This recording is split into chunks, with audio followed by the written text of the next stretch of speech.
We have, as a province, had the privilege and the opportunity and honor of working with you as the CEO of Generation A to prepare and to be part of the process leading up to this very important event today and, of course, over the next 2 days. Now, I also want to take the opportunity just to greet your co-host, Ms. Gangia. Thanks very much to you as well.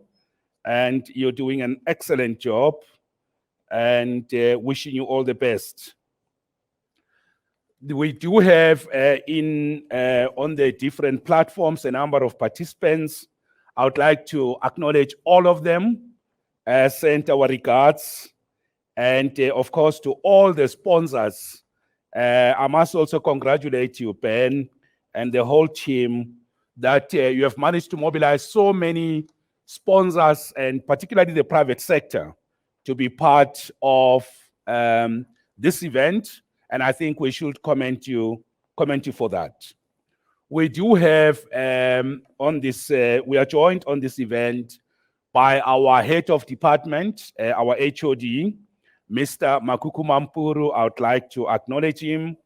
Mr. Jack van der Merwe, the CEO of our newly established Gauteng Transport Authority, and of course, Mr. William Dex, who is the CEO of Gautrain and our CEO of G Fleet.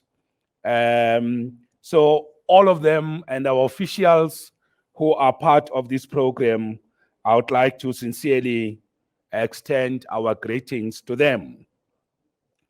Now, let me also just say that as the provincial government of Gauteng, we are very much pleased and glad that we are part of the global family and the world community of smart mobility. And this is thanks to Ben and, of course, to Generation A team, that our province is deeply honored and privileged to be part of this very important global family of smart mobility. And I must also say that as a province, we are also deeply, deeply delighted that we are part and parcel of this initiative. And I must also just confirm that we will be part of this moving forward because we believe this integrates us very well into the world transport and smart mobility community. And it's really, really a great honor and sincere thanks to Ben and the team for ensuring that our province, for the second time, is hosting this very important event. And we are a proud partner of Smart Mobility Africa. Now, let me just also say that I know, Ben, that Smart Mobility has also had discussions. There was a summit that you held in Europe and, of course, in the Middle East, and this time in South Africa and in our province. So to that extent, we also want to congratulate you for the good work that you are doing globally to make sure that we can discuss the challenges that faces public transport and transport in general, share experiences, best practices, have discussions and engagements, and build a solid global movement that is coherent, that's united on solving humanity's problems relating to transport, but also growing the economy and making sure that we're also able to attend to the big challenges relating to climate change. And of course, this takes place in the context of the COVID-19, which is actually affecting the entire world. And I must commend you for having successfully organized this event in a very difficult environment. So to that extent, thank you very much. Now, for us, and I've seen on the program that we do have a panel, and I'd like to comment that panel and wish them well, which is going to also clarify what we mean when we talk about smart mobility. I would not like to preempt that discussion, but I would have really liked to engage in a scholarly discussion on what exactly is smart mobility. And people have been asking me, what does this concept mean? And I'm quite sure that the panel that is going to lead this discussion will help us to have conceptual clarity and better understanding of what exactly are we referring to when we talk to smart mobility. But for us in the Gauteng Province, I would like to just announce that when we first interacted with the smart mobility community last year, we then adopted this concept, and we have been working since 2019 to put together what does smart mobility mean for us in South Africa and in Gauteng Province. And what we have successfully done is to package the concept of smart mobility for the concrete conditions and realities of our country, but most importantly for our province. In other words, today we will be launching just as a side by side with this summit. We will be unveiling our document, our vision of growing Gauteng together through smart mobility.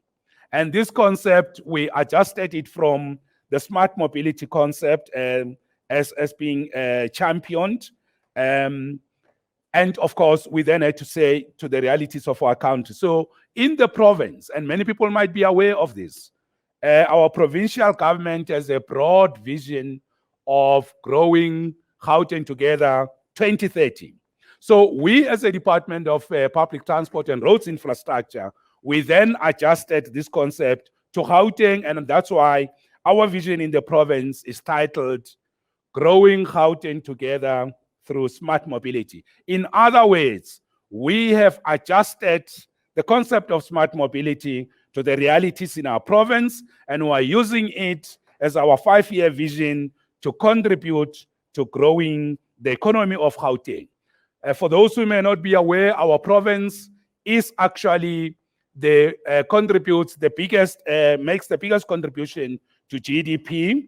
We have got a small land mass, a small space geographically, but we are the economic powerhouse of the province. And for those who might also not be aware, the history of this province is based on mining, and gold has been actually the key commodity that has been driving economic development in this province. And that is why this province is called Gauteng. This is a name adapted from the history and, of course, the role of gold mining in our province. But as everybody will know, gold is not a renewable resource. It's a fossil fuel. And gold, as people know, our province is no longer, and even our country, a dominant or key in the supply and, of course, export of gold, because this is a resource that is unsustainable and has also left scars on the ground of mining dams. And that is why, in our context, Ben, smart mobility means how to build a sustainable economy that is sensitive to the environment and that will be able to create jobs, reduce poverty, and, of course, inequalities. So what we are looking at as a province is we are using the concept of smart mobility to say, how can we build a sustainable economy?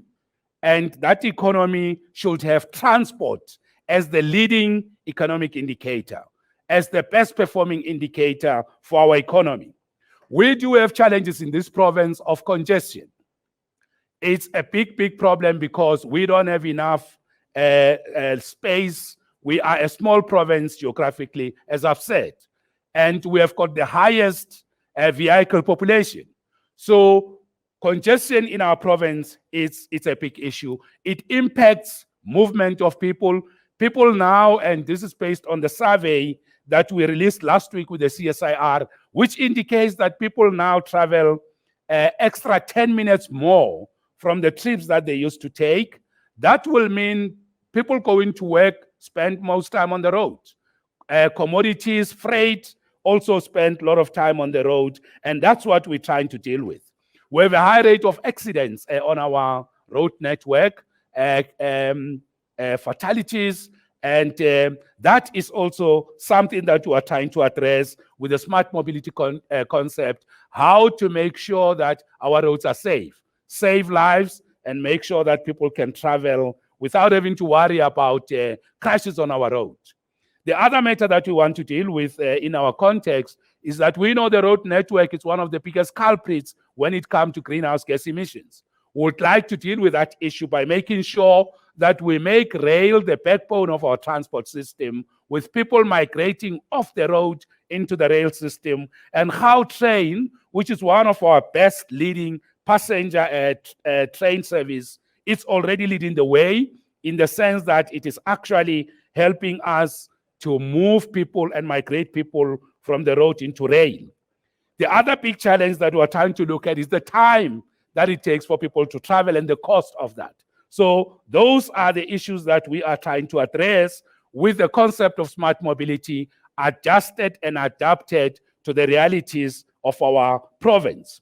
I can say to you that if we don't address the problems that come from, that affect transport, particularly congestion, we will have a problem with respect to our economy, and certainly investors might not want to be in a province where they can't travel themselves, and of course the commodities and the goods, and of course even the workers, the students, the learners arrive having to stay long on the road, arrive late from school. So the concept of smart mobility for us does have specific realities and challenges that we would like it to address. And I'd therefore like to invite everybody to participate in our launch of smart mobility concept, as we'll be outlining it in the next few minutes. Otherwise, ladies and gentlemen, feel most welcome. Enjoy the discussions. We are looking forward to learn from yourselves, and we will be able to also share with you our lessons and best practices. Otherwise, congratulations. Feel at home. You are in Gauteng Province, the smart province and the home ground of smart mobility. Thank you very much, Ben. MEC, thank you very much. I'm going to give a round of applause, but I'm sure everyone's applauding at home, and it does feel strange not having a live audience with applause, but I'm sure there's a lot of applause happening because it's very exciting what's happening in the province. So thank you very much, MEC. Congratulations for the launch of the strategy, and I really look forward to learning more about it and supporting as best as we can through Smarter Mobility Africa. Thank you very much. Thank you. Thanks a lot. Thanks.